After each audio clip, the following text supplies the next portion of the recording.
Bakery স্টাইলে কিন্তু বাড়িতে বসে খুব সহজে বিস্কুট তৈরি করা যায়। আর এই বিস্কুট তৈরি করতে কিন্তু একেবারে ঝামেলা নেই, আর অল্প সময়ে কিন্তু এই মুচমুচে সুন্দর বিস্কুটগুলো তৈরি করা যায়। শুধুমাত্র ঘরোয়া কিছু উপকরণ দিয়ে কিন্তু এই বিস্কুট তৈরি করে দেখাবো। তো চলেন আপনাদের সাথে আজকের এই বিস্কুটের রেসিপিটা শেয়ার করি। প্রথমে এখানে বিস্কুট তৈরি করতে লাগবে আমাদের চিনি। তো চিনিটা কিন্তু আমি ব্লেন্ডারে গুঁড়া করে নিয়েছি। এখানে দিয়েছি 1/3 কাপ গুঁড়া করা চিনি।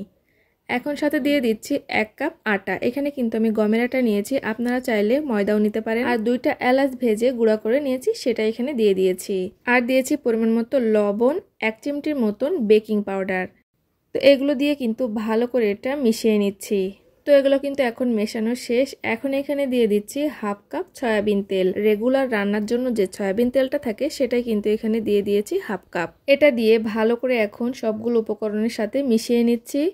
তো এই ফাঁকে আমার একটা জিনিস মনে পড়লো যে এখানে আমি গুঁড়া দুধটাই দেইনি। তো এখানে কিন্তু আমি 1 টেবিল চামচের মতো দিয়ে দিচ্ছি গুঁড়া দুধ। এটা কিন্তু অবশ্যই দিতে হবে, এটা দিলে কিন্তু বিস্কুটের টেস্টটা অনেক বেশি ভালো আসবে।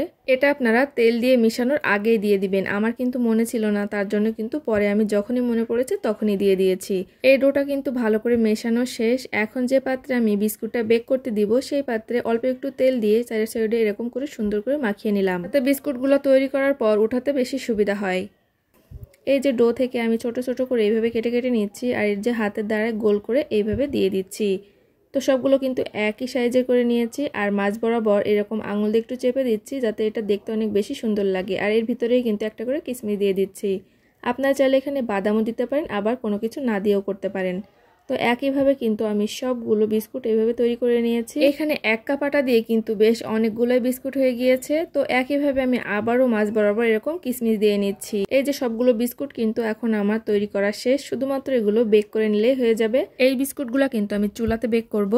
তার জন্য চুলাতে একটা হাঁড়ি বসিয়ে ভিতরে একটা স্ট্যান্ড দিয়ে ঢাকা দিয়ে প্রায় 10 মিনিটের জন্য ফ্রিহিট করে নিয়েছি। এখন এই হাঁড়ির ভিতরে একটা করে প্লেট দিব আর ঢাকা দিয়ে প্রায় 35 মিনিটের মতো বেক করে নিব। এই পর্যায়ে কিন্তু চুলার জালটা একেবারে মিডিয়াম আঁচে রেখে দিব। এই যে 35 মিনিট পর দেখেন কত সুন্দরভাবে বিস্কুটগুলো হয়ে গিয়েছে। তো প্রথম বিস্কুটের প্লেটটা কিন্তু উঠিয়ে দ্বিতীয় বিস্কুটের প্লেটটা দিয়ে দিয়েছি এখানে। এটাও কিন্তু প্রায় 35 মিনিটের মতো বেক করে নিয়েছি, এটাও তৈরি হয়ে গিয়েছে। তো একইভাবে কিন্তু আমি সবগুলো তৈরি করে নিয়েছি, আর দেখেন কত সুন্দরভাবে এটা উঠে যাচ্ছে।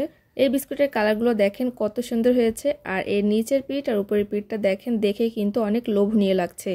তো আপনারাও চাইলে কিন্তু 1 কাপ আটা দিয়ে এতগুলো মজাদার এই বিস্কুটগুলো তৈরি করে নিতে পারেন। এটা বানানো কিন্তু একেবারে সহজ। আমি চেষ্টা করি সব রেসিপিগুলো আপনাদের সাথে সহজে শেয়ার করতে।